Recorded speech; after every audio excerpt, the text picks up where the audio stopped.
Madame, Monsieur, bonsoir. Souveraineté industrielle sous l'angle des intrants et plus précisément des minerais stratégiques, c'est ce dont nous discutons ce soir dans Question d'actu. Et le contexte est double. D'abord, il y a cet appel royal à l'occasion de la première journée nationale de l'industrie. Sa Majesté le roi Mohamed VI a adressé hier un message aux participants où la souveraineté industrielle du Maroc est au cœur des priorités face aux vulnérabilités des chaînes de valeur mondiales. Pour cela, notre industrie est appelée aujourd'hui plus que jamais à rendre la production locale plus concurrentielle pour réduire ses dépendances, a souligné le souverain. Et ce soir, nous mettons l'accent sur un prérequis essentiel à tout tissu industriel indépendant, les minerais stratégiques. La publication du dernier avis du Conseil économique, social et environnemental est concomitante à cet appel royal et donc le second contexte de cet épisode de votre émission. Puisque dans sa dernière publication, le Conseil vient mettre en lumière le rôle clé que pourrait jouer la catégorie de minerais stratégiques et critiques dans le renforcement de la souveraineté industrielle de notre pays et ainsi atteindre les objectifs tracés en matière de souveraineté industrielle, mais aussi de transition énergétique et digitale. Dans l'épisode d'aujourd'hui et au vu de la technicité du sujet, nous allons faire de notre mieux, du moins, pour sensibiliser et faire de la pédagogie sur les besoins et l'offre locale et conclure avec des recommandations pour un écosystème consistant à même de contribuer à un meilleur positionnement marocain au niveau des chaînes de valeur mondiales. Et nous avons avec nous, et nous avons la chance d'avoir deux spécialistes en la matière. D'abord, le rapporteur de l'avis du Conseil économique, social et environnemental, le CESE, le professeur Abdellah Moutaqui, donc membre du CESE. Bonsoir, professeur Moutaqui. Bonsoir, Madame Ihsan. Merci de répondre à l'invitation de Questions d'actu et de répondre à nos questions. Très heureux d'être avec vous. Toujours un plaisir. Je rappelle aussi que vous êtes professeur affilié à l'Université Mohamed VI Polytechnique. Et justement, joint à nous depuis Ben Guerir, depuis l'Université Mohamed VI Polytechnique à Ben Guerir, le professeur Mustafa Benzazoua. Bonsoir, professeur Benzazoua. Bonsoir, Madame Ihsan, et merci pour l'invitation. Merci à vous de l'accepter. Je rappelle que vous dirigez l'Institut Géologie et Mines Durables et le Parc de l'énergie verte à l'UM6P. Vous êtes également professeur invité à l'Institut des technologies de Wuhan en Chine. Donc, et justement, nous avons la chance d'avoir deux académiciens spécialistes en la matière. On va ouvrir ce débat ce soir par de la pédagogie. Alors, les minerais stratégiques et critiques, qu'est-ce que c'est? Je commencerai par vous, professeur Moutaqui. Les minerais stratégiques et critiques, c'est un concept qui n'est pas récent, dans la mesure où il remonte à l'entre-deux-guerres, lorsque le département de la défense des États-Unis avait constaté qu'il pourrait y avoir un risque de rupture d'approvisionnement autour d'une vingtaine de minerais et qui étaient indispensables à leur sécurité et à la défense. Et donc, ils avaient pris la décision qu'il faut pour remédier justement à cette question de rupture d'approvisionnement.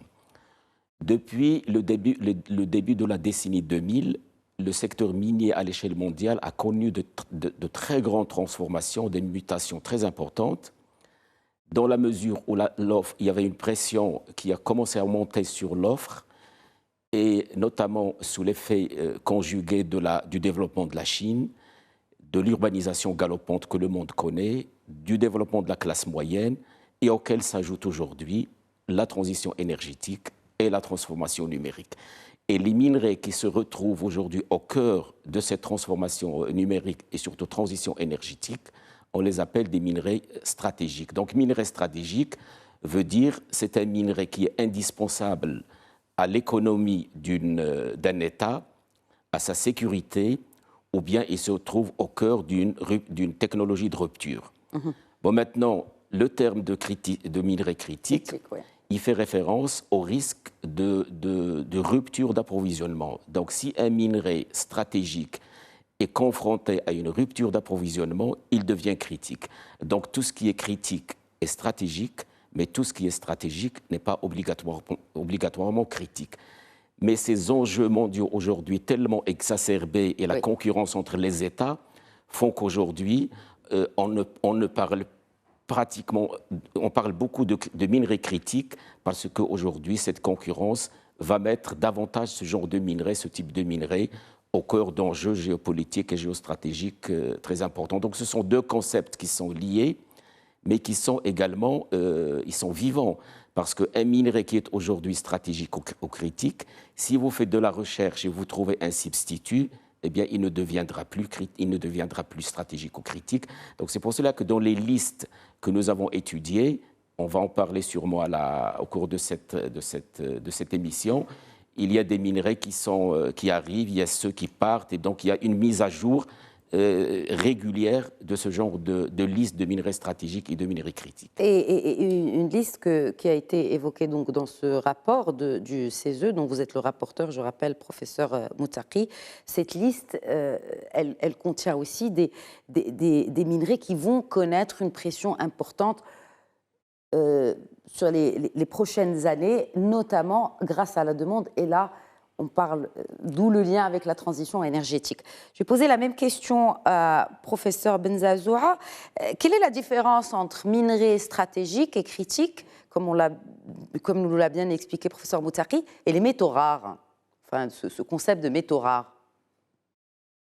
D'accord.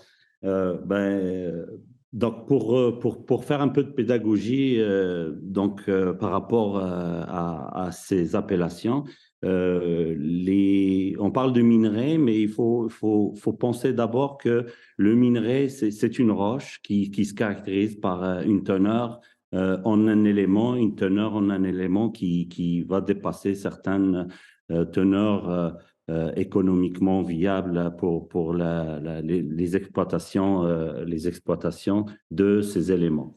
Donc l'élément, avant de se retrouver dans le minerai, il est dans un minéral, et donc on peut parler aussi de minéraux stratégiques ou minéraux critiques. C'est pour ça que l'appellation minerai, c'est une appellation qui est plus large, à mon avis, et qui convient mieux au contexte, au sujet dont on discute aujourd'hui.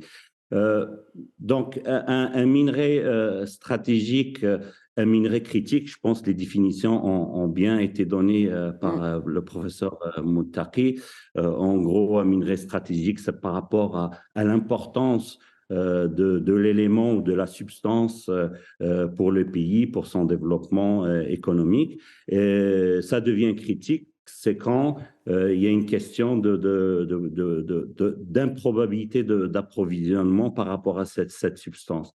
Ces substances, ils pourraient être banales, ils pourraient être des éléments assez fréquents sur Terre. Donc, on parle par exemple du magnésium. Le magnésium, il y en a beaucoup dans la croûte terrestre, donc sur notre globe terrestre, mais sa valorisation, elle devient, elle relève de technologies qui sont maîtrisées par uniquement certains pays. Oui. Donc, je donnais l'exemple du magnésium, par exemple, dont le monopole est pas mal chinois parce que ils maîtrisent les procédés de production de ce magnésium. Il sert à quoi? Juste pour les moins initiés, professeur Benzazoua, peut-être expliquer, quand on parle de magnésium, on l'utilise dans quoi dans l'industrie? Et ce serait bien aussi de nous donner des exemples concrets pour nous rapprocher davantage de l'image de ces minerais dont on parle et de leur utilisation surtout dans l'industrie. Le magnésium est utilisé dans beaucoup d'utilisations dans l'industrie pharmaceutique, etc. Mais ce qui le rend aujourd'hui un métal hyper important, c'est qu'il est en train de rentrer dans la fabrication des alliages afin d'alléger les alliages.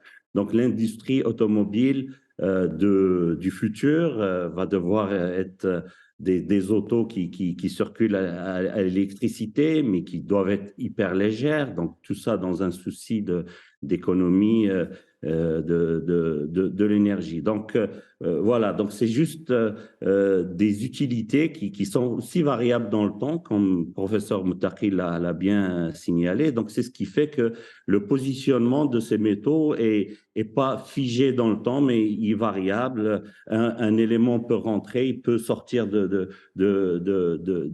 listes qui sont établies et qui sont établies pour chaque pays. Donc, ce qui est stratégique pour le Maroc ne l'est pas forcément en Europe pour des pays européens ou ailleurs. Pour revenir aux métaux rares, les métaux rares, c'est des métaux qu'on va avoir beaucoup de misère à bien explorer et amener jusqu'à des projets miniers.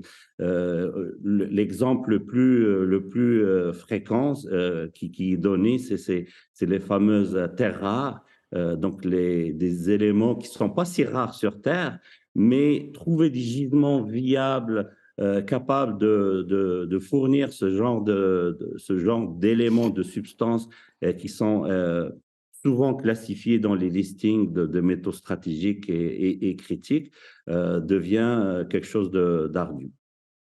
Absolument. Alors, quand vous parlez des terres rares, professeur Moutaki, ce sont parmi les minerais qui connaîtront les pressions les plus importantes, ce qui a été soulevé dans le rapport, n'est-ce pas, du CESE. Mais pas que. Il y a le lithium, et là on parle bien sûr de batterie. De batterie. Donc en fait, il est clair et net aujourd'hui, et c'est le virage qui est en train de prendre l'industrie marocaine, cette décarbonation, ne se fera pas sans un approvisionnement constant et surtout sécurisé de ces minerais. Alors rappelons peut-être cette liste avec vous. Alors je dirais le top 5 des minerais qui vont avoir les grandes pressions.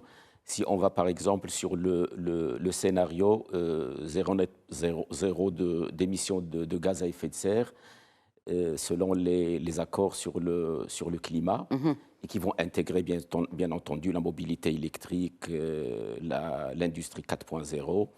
Et il y a le cuivre, il y a le nickel, le lithium, le cobalt, le graphite, il y a le manganèse également qui s'ajoute. Donc vraiment, ce sont le cuivre aussi. Oui. Alors le cuivre, il va jouer un double rôle. D'abord, c'est un minerai, on dit c'est un minerai système, dans la mesure où il intervient dans tous les réseaux électriques. Quand vous avez de l'urbanisation, vous allez avoir besoin de cuivre.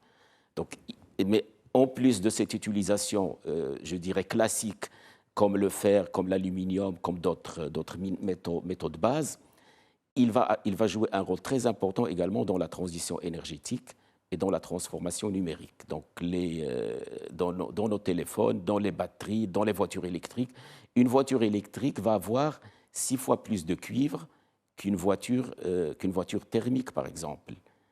Donc, vous avez la demande et le problème qui va se poser avec le cuivre, et ça va se poser avec un certain nombre de métaux tels que le cobalt.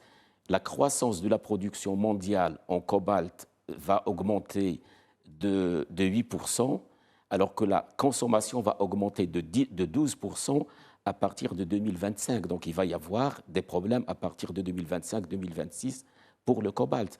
La même chose pour le cuivre. Il y a vraiment une quantité de cuivre, autour de 10 millions de tonnes de cuivre, dont on aura besoin d'ici la fin de la décennie.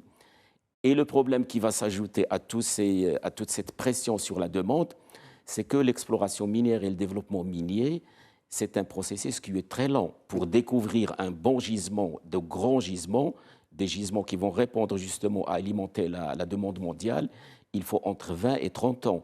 Et les gisements qui vont alimenter les industries à hauteur de 2030, on les a, avec la pression que je viens d'évoquer. Mais au-delà de 2030, il va y avoir des problèmes. On fait des calculs et des modélisations aujourd'hui sur du potentiel géologique, mais pour passer d'un potentiel géologique à une mine exploitable et à des produits raffinés, c'est un travail de longue haleine qui a encore ses risques de financement, ses risques géologiques, et donc il y a encore du travail. Donc le cas du cuivre, vraiment, c'est un minerai qui va être à la fois sur les grandes tendances de la croissance mondiale, mais également au cœur de la transition énergétique et au cœur de la transformation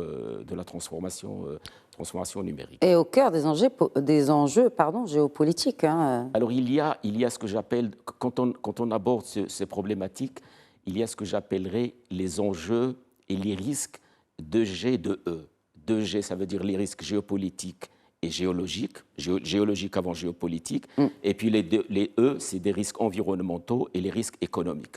Et donc c'est vraiment, c'est un secteur, quand on aborde la géostratégie des matières premières, moi je peux vous le dire, c'est un secteur qui est palpitant, c'est un secteur de recherche, où on peut apprendre et vraiment c'est cette concurrence à l'échelle mondiale qui va se jouer d'une part sur la maîtrise de la ressource initiale, oui. Donc il faut disposer de ressources, mais surtout il faut disposer de technologies de raffinage et de valorisation.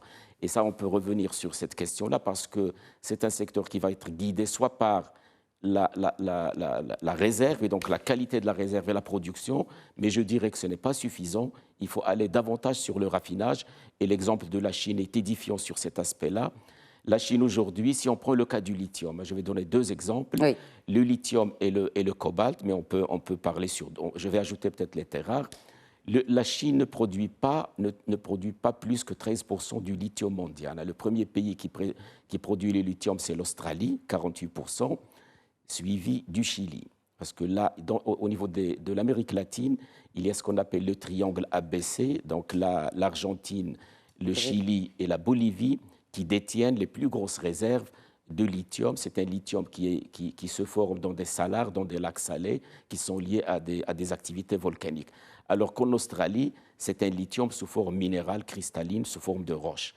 Et que ce soit le Chili, que ce soit l'Australie, l'Australie ne fait pas de raffinage au niveau de son pays, et donc elles vont la roche, elles vont du concentré, et c'est la Chine qui va faire le raffinage. Et quand je dis raffinage, ça veut dire qu'on va passer, comme l'a présenté professeur Benzazoua tout à l'heure, nous avons une roche, nous avons un minerai et nous avons un concentré. Et comment arriver du concentré au produit batterie? Qualité batterie, ça veut dire, pour le lithium, c'est le carbonate du lithium et I2CO3 par exemple. Pour le carbonate, c'est un hydroxyde ou le sulfate de cuivre. Donc c'est ce genre de processus sur lequel nous avons beaucoup parlé au niveau de notre rapport. Et les États, ils doivent décider jusqu'à quel niveau de la chaîne de valeur ils doivent aller. Donc pour revenir au lithium pour la Chine, elle ne produit pas guère plus que 13%, 14%, mais elle va raffiner autour de 60%. Elle ne produit pas de cobalt, mais elle va raffiner 65% de cobalt. Elle produit 60% de terres rares et elle va raffiner 70%. Elle produit peut-être 3 ou 4% de cuivre et elle va raffiner 40%. La même chose, elle ne produit pas de nickel, elle importe tout son nickel de l'Indonésie, mais elle va raffiner 40%, comme le cuivre. Donc vraiment, cette question il ne suffit pas aujourd'hui de disposer de la matière première sur son territoire, mais il faut avoir la capacité technique et technologique pour la valoriser. Et là, j'ouvre une parenthèse parce que nous avons des cas de succès au Maroc. Le cas de la filière cobalt qui est développée par Reminex du groupe Managem, qui, à partir du minerai de Boisère, et nous l'avons toujours souligné, c'est le seul gisement au monde où nous avons du cobalt qui est exploité sous la forme primaire. Alors que en RDC, par exemple, qui détient 70% des réserves mondiales, ouais. C'est un sous-produit du cuivre. Et donc, le cobalt de Boisère aujourd'hui, les 2000 tonnes que produit Managem en termes de cobalt de Boisère aujourd'hui, il est transformé en cathode de cobalt. Ça veut dire c'est du 99,99% de cobalt. Alors, vous avez évoqué la Chine. Professeur Benzazoua, je vous ai vu acquiescer depuis tout à l'heure suite aux propos très éclairant et éclairé de professeur Moutaki. Alors, il est clair qu'aujourd'hui, la Chine a trusté, c'est une bonne partie de ses ressources minières, si ce n'est pas la plus grosse partie de ses ressources minières, en Afrique, largement présente en Amérique latine et dans d'autres régions, notamment Indo-Pacifique. Elle fait donc ce raffinage chez elle. Est-ce que cette vision a échappé à l'Occident ? Tout à fait. tout à fait. Je pense que la Chine a usé d'une stratégie, je pense, exemplaire. Quand la mine, par exemple, le secteur minier s'est complètement effondré en Europe, si vous regardez les pays européens, il y a certains pays, ils veulent aucune mine sur leur territoire. Et Donc, ça, c'est pour des considérations environnementales, n'est-ce pas?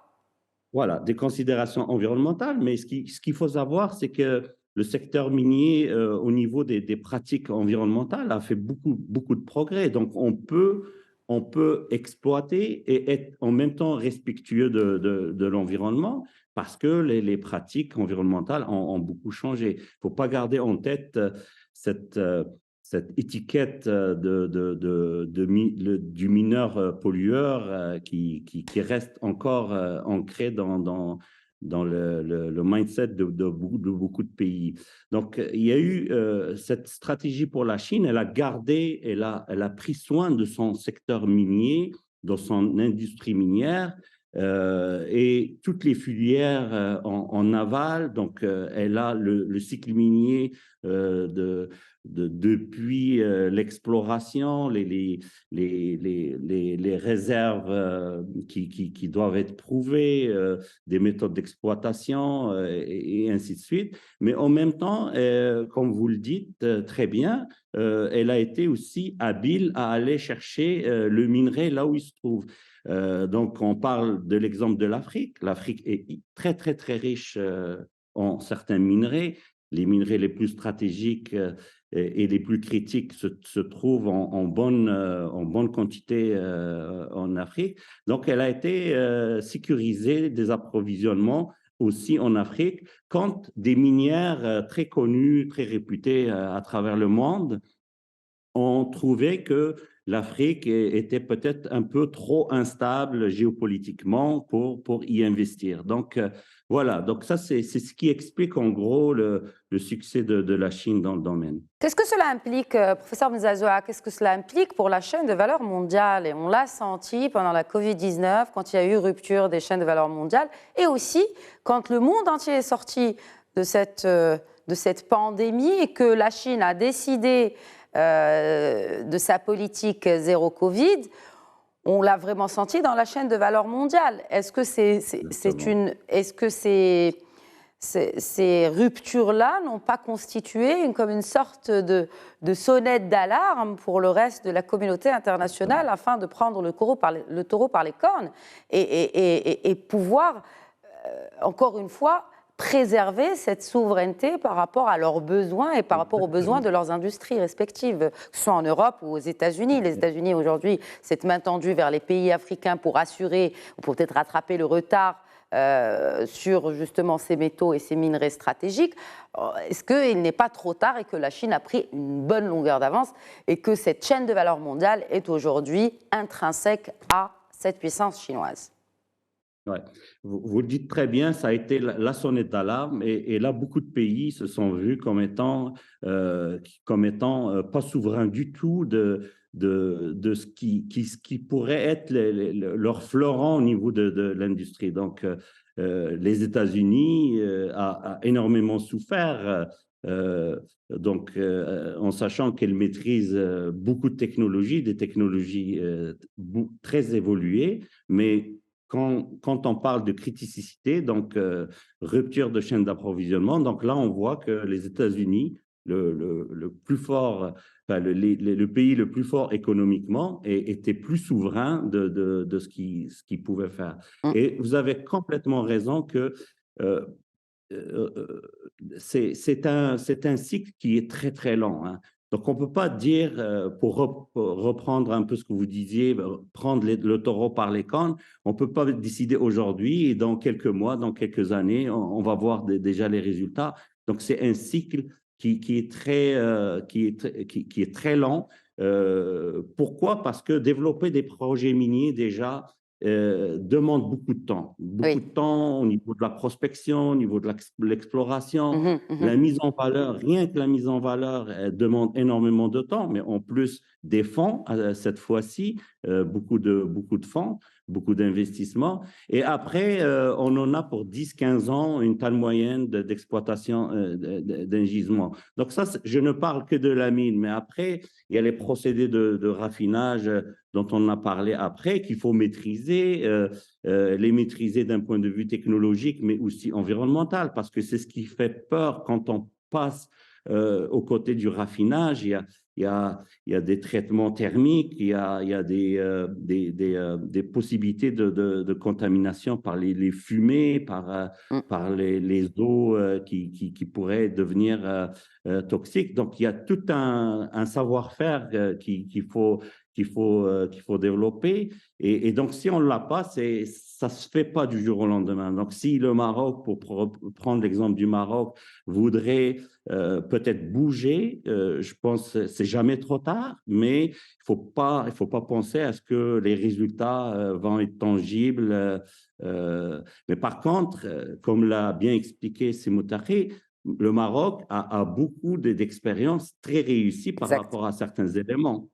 Exact. On a noté le cobalt, il l'a bien expliqué, mais au niveau du phosphate, le Maroc fait très bien. Le Maroc fait très bien depuis la mine jusqu'au produit à forte valeur ajoutée. Mais je pense que cette expérience de l'OCP au niveau du phosphate a besoin d'être, ou pour ce qui est du cobalt avec Managem, a besoin d'être dupliqué en profitant de cette expérience.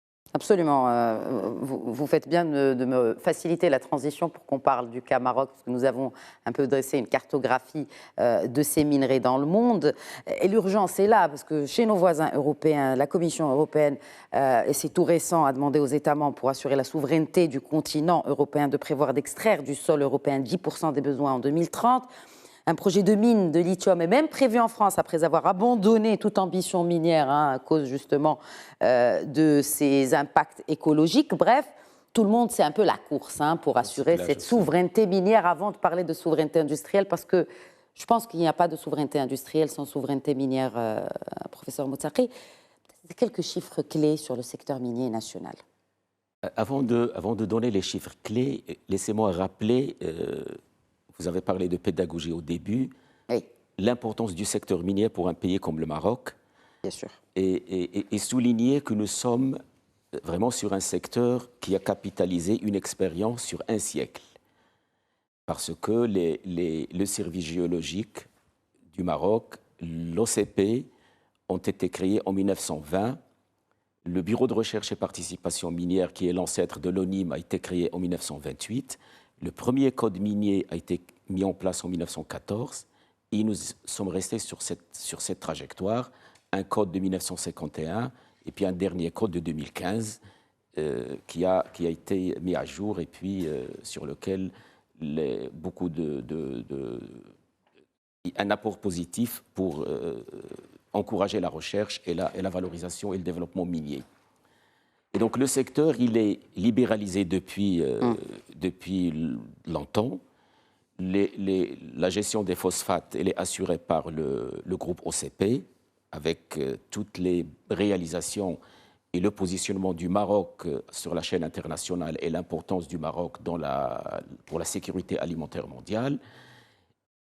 Et il y a les rôles sont bien identifiés, donc l'État régulateur, la Fédération des mines qui a été créée en 1948, et il y a les opérateurs privés de taille, je dirais. Il y a peut-être 13 bonnes sociétés, groupes de bonne taille. Et il y a également une grande partie d'opérateurs miniers qui sont des très petites et vraiment de taille moyenne et qui vont produire autour de 39% de ce qui est en or phosphate. Alors la production minière, elle tourne autour de... Elle est en augmentation. Aujourd'hui, en 2021, elle a atteint pratiquement les 41 millions de tonnes, oui. Mais avec une dominance des phosphates. Et on va le retrouver, cette dominance, on va le retrouver au niveau du chiffre d'affaires également, les 100 milliards de chiffre d'affaires. De l'emploi, les 49 000 à peu près emplois, la participation à l'export, etc. Donc aujourd'hui, je pense qu'on peut le dire, de manière très humblement, mais avec beaucoup de responsabilité, nous sommes sur un secteur qui est mature et c'est l'un des secteurs les plus matures à l'échelle du continent africain, sinon il y a peut-être un deuxième. Et à l'échelle mondiale également, on peut dire que c'est un secteur qui est mature parce que nous avons un tissu, un écosystème d'opérateurs qui sont performants depuis l'exploration jusqu'à l'exploitation. Et je le dis toujours, je vais le redire aujourd'hui, c'est un secteur qui tourne à 100% par de la compétence nationale. Marocaine. Donc nous tirons chapeau aux universités, aux écoles d'ingénieurs marocaines pour la mise à disposition de ce secteur qui reste quand même un secteur très compliqué sur le plan de la technologie, sur le plan de la connaissance. Alors, vous parlez de maturité et selon les résultats, n'est-ce pas, de cet avis, donc c'est un avis consultatif où vous avez, donc, au sein du CESE, parlé aux différentes composantes de cet écosystème minier. D'abord, quels sont-elles? Quels sont les acteurs que vous avez approchés pour établir le diagnostic et surtout, parlez-nous du diagnostic. Donc, certes, c'est un secteur qui est mature, mais qui a des faiblesses. Vous savez, aucun pays au monde ne peut avoir un secteur minier sans faiblesse. Parce que c'est un secteur qui est tellement compliqué. Comme nous l'avons dit au niveau du rapport, c'est un secteur à enjeux multiples et multidimensionnels. Parce que vous allez trouver des enjeux économiques, sociaux et sociétaux et environnementaux qui sont liés également à des chocs extérieurs.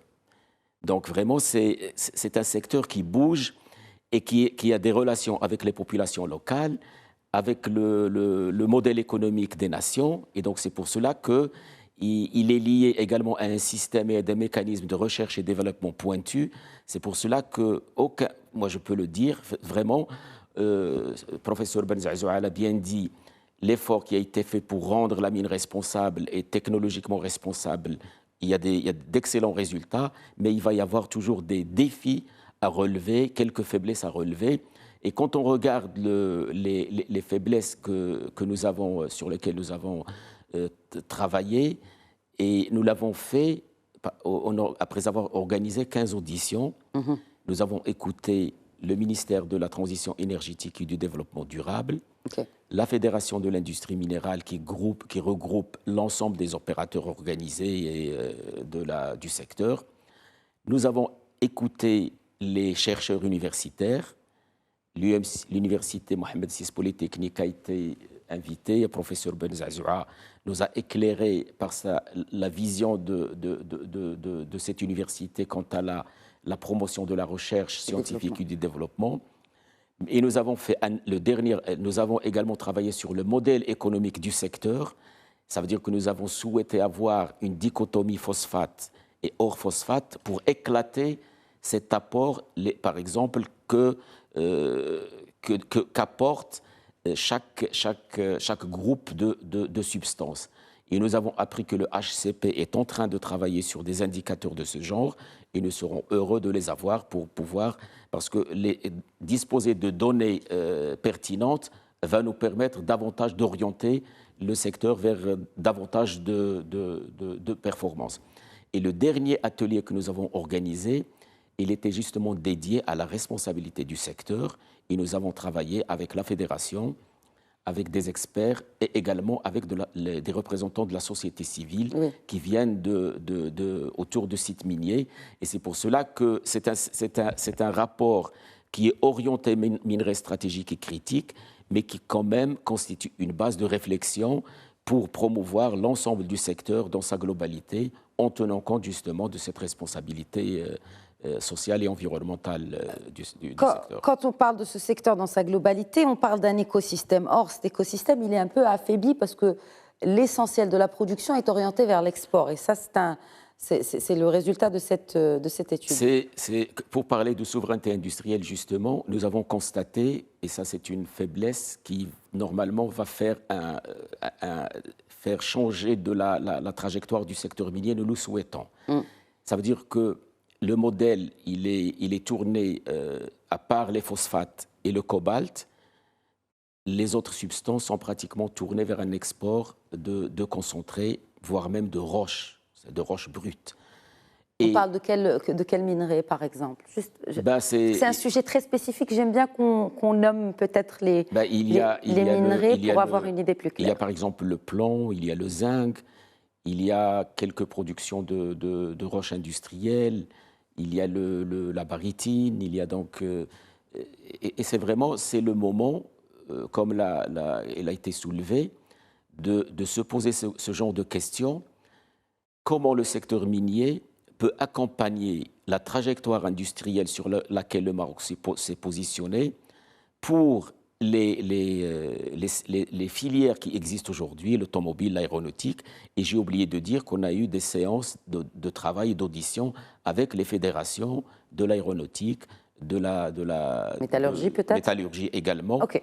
Et donc nous sommes aujourd'hui, je pense que nous avons un rapport sur lequel toutes les parties prenantes seraient d'accord en termes d'orientation globale. Très bien. C'est-à-dire se positionner sur la trajectoire prospective, et ça on a beaucoup insisté sur ce terme, vous allez le voir au niveau du rapport à plusieurs reprises, se placer sur une trajectoire prospective du nouveau modèle de développement avec les 11 secteurs qui ont été identifiés, et nous avons pour chaque secteur examiné quels sont les minerais qui sont utilisés, et nous constatons que je dirais que sur les 24 minerais, 17 sont importés comme étant des produits finis, pratiquement du 100% produits finis. Et donc nous disposons, dont le sol marocain dispose? Voilà, oui. On peut les transformer sur place. Et donc le temps va être très important, comme l'a bien expliqué le professeur Benzazoua. La ligne temps va être très importante également. Et c'est pour cela que nous avons appelé à la constitution de cette instance d'intégration industrie-mine pour réfléchir sur ces questions. Très bien. Alors, il y a justement cet appel royal hier à l'occasion de la première journée nationale de l'industrie. Sa Majesté le Roi appelle le secteur à tirer profit donc de ces enjeux géostratégiques mondiaux, mais aussi de positionner le Maroc dans cette chaîne de valeur. Alors, pour qu'on ait un secteur industriel concurrentiel, il faut qu'on soit aussi concurrentiel sur les intrants. Vous venez de l'expliquer, professeur Moutaqui. Nous avons ces minerais sous le sol marocain, mais nous en importons, parce qu'ils ne sont pas raffinés et travaillés. Quels sont les besoins pour raffiner, professeur Benzazoua, quels sont les besoins dont a besoin cet écosystème finalement? On peut parler d'écosystème industriel minier pour raffiner des minerais stratégiques dont nous disposons et dont nous avons besoin pour une industrie concurrentielle et compétitive. Les besoins sont surtout au niveau technologique. Donc, vous savez, un procédé, il peut être thermique, chimique ou autre chose. C'est une technologie, c'est souvent breveté, c'est souvent secret scientifique. Et ce savoir-faire, il est entre les mains de certains pays qui possèdent un peu, qui font la pluie, le beau temps à ce niveau. En plus de ça, derrière, on peut voir aussi la disponibilité de personnel hautement qualifié. Donc, voilà. Du personnel hautement qualifié capable de travailler, mettre en œuvre, optimiser des procédés de raffinage, donc de deuxième transformation.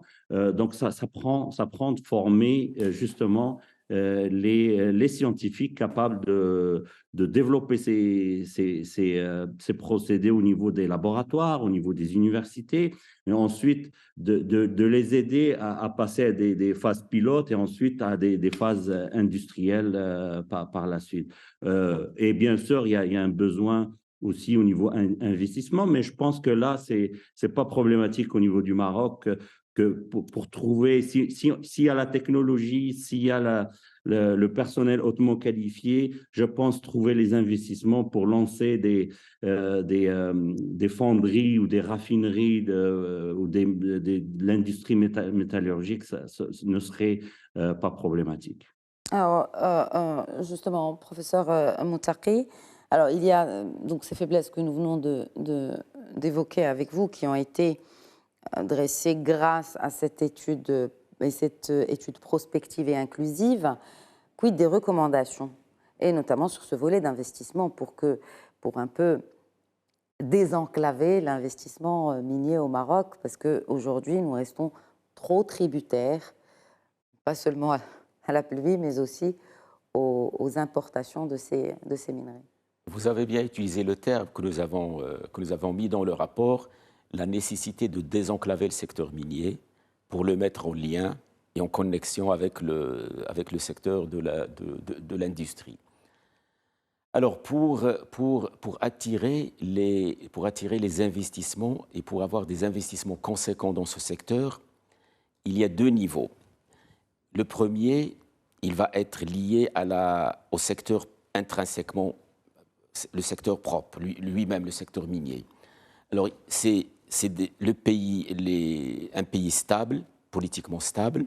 Donc là, le Maroc, nous avons le Maroc, quand il est examiné sur le registre des classements internationaux, par exemple, l'Institut Fraser, qui est un institut qui est reconnu à l'échelle mondiale et qui donne la perception des patrons d'entreprise par rapport à un pays donné en termes de sécurité pour l'investissement et de potentialité pour l'investissement. Et le Maroc est toujours pratiquement classé soit premier, soit deuxième sur le continent africain. Et même à l'échelle mondiale, il prend des classements très avancés. Nous avons cette stabilité à la fois politique, sécuritaire, mais également réglementaire. Nous avons des lois minières qui sont en vigueur. Nous avons également un potentiel géologique qui est reconnu, parce que notre géologie est très diversifiée. Et nous avons aussi des capacités d'expertise qui sont excellentes. C'est-à-dire que nous avons, quand je vois ce qui se passe aujourd'hui autour de l'UM6P, autour de la fondation OCP, autour de Managem en termes de process technologiques et de financement apporté à la recherche et à l'innovation, moi je pense qu'on est en train d'aller sur une trajectoire gagnante, sur un aspect qui a toujours été, je dirais, un point faible, c'est cette relation entre les industriels et les chercheurs. Ensuite, il faut avoir des données géologiques, donc l'infrastructure géologique doit être accessible et doit être de qualité. Le programme de cartographie géologique lancé depuis la moitié des années 90 avance très bien. Pratiquement l'ensemble des secteurs favorables à la mine ont été cartographiés et donc nous avons les données, elles sont accessibles. Maintenant, le deuxième volet concernant la valorisation et la valorisation aval, moi je pense qu'aujourd'hui, elle est faite par les opérateurs eux-mêmes. Donc, ils prennent en charge à la fois et la recherche et l'innovation et le financement des résultats de cette. Donc, ce qui est vraiment souhaitable, c'est que le système financier national puisse s'intéresser à ce secteur, parce qu'il est malheureusement considéré comme étant très risqué. Et moi, je pense que il est plus ou moins pas très bien connu comme secteur.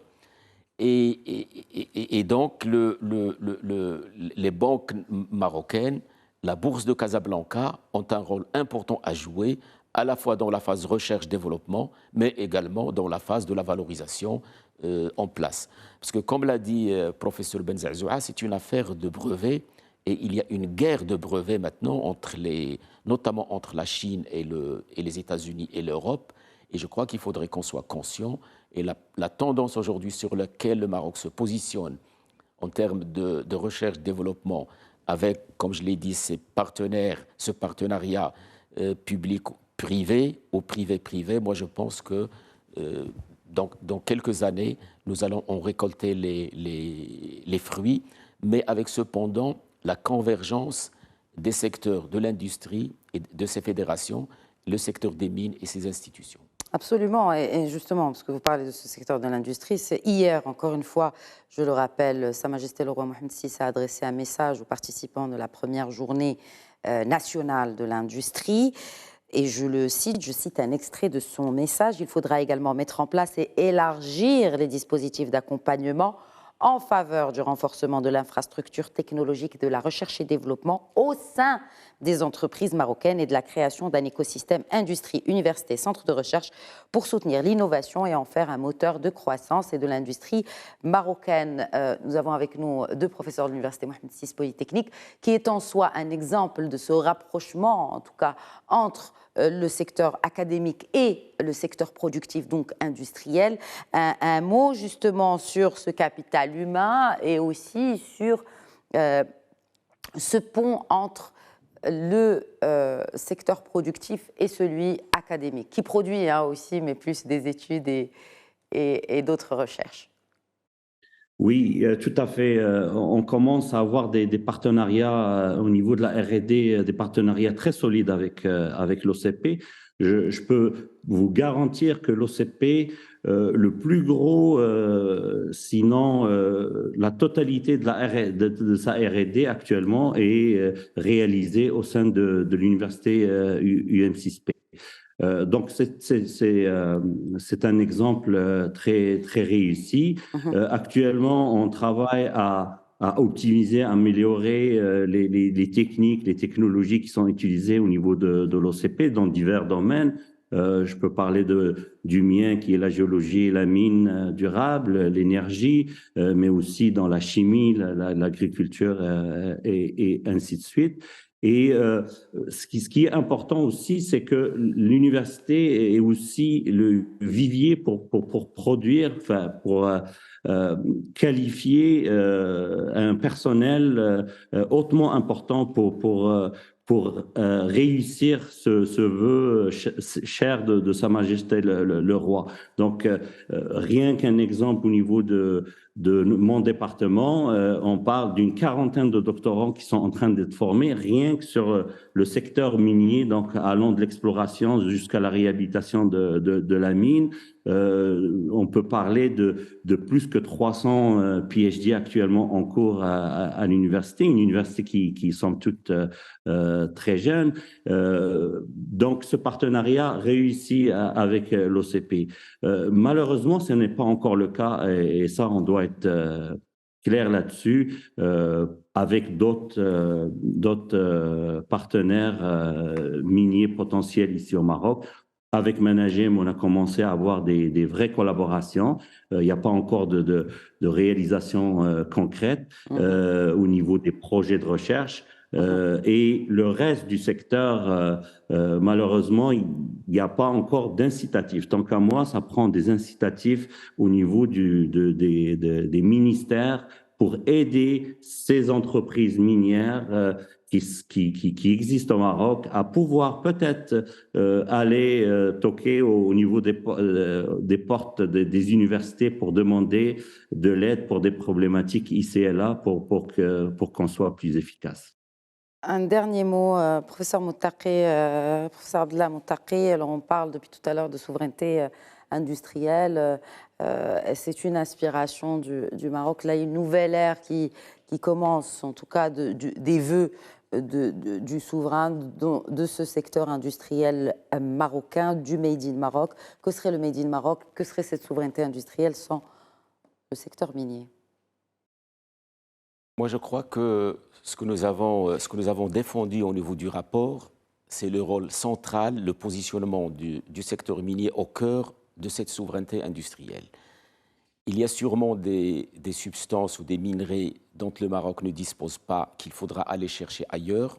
C'est légitime, je dirais même c'est naturel. Naturel, voilà. Mais il faut tirer le meilleur du potentiel dont nous disposons aujourd'hui. Et c'est pour cela que cette trajectoire prospective du nouveau modèle de développement, je pense, c'est une balise qui peut nous conduire, que nous avons utilisé du moins dans le rapport pour sélectionner les 24 minerais, et nous l'appelons une liste exploratoire dans la mesure où le CESE va rester dans son rôle d'institution consultative, et donc il va y avoir un travail qui doit aller au-delà de cette liste, parce que la signification de la criticité change. Aujourd'hui, par exemple, quand on dit cuivre, et le Forum mondial des mines, il va aller sur des produits en aval, le sulfate de cuivre, le sulfate de manganèse et d'autres substances. Donc il y a vraiment nous plaidons cette grande orientation d'utiliser la souveraineté industrielle comme un objectif à atteindre. Et donc l'essentiel, c'est qu'on doit se placer ensemble sur cette trajectoire qui doit nous mener progressivement 40, 50, 60% vers cette souveraineté industrielle. Et je pense aussi que le secteur industriel devrait être aussi sensibilisé par rapport à l'importance et par rapport au potentiel marocain en termes d'intrants et en termes d'intrants en minerais stratégiques et critiques, parce que l'heure est critique et nous le voyons et on l'a vu tout au long de cette émission, qu'il y a une véritable course vers ces minerais dans le monde. Merci beaucoup, professeur Abdellah Moutakri. C'était un plaisir de vous accueillir sur ce plateau. Et mes remerciements vont également au professeur Moustapha Benzazoua. Merci beaucoup. Merci. Merci à vous. Merci à vous. Et merci à vous pour votre fidélité à Questions d'Actu. Très bonne soirée à tous.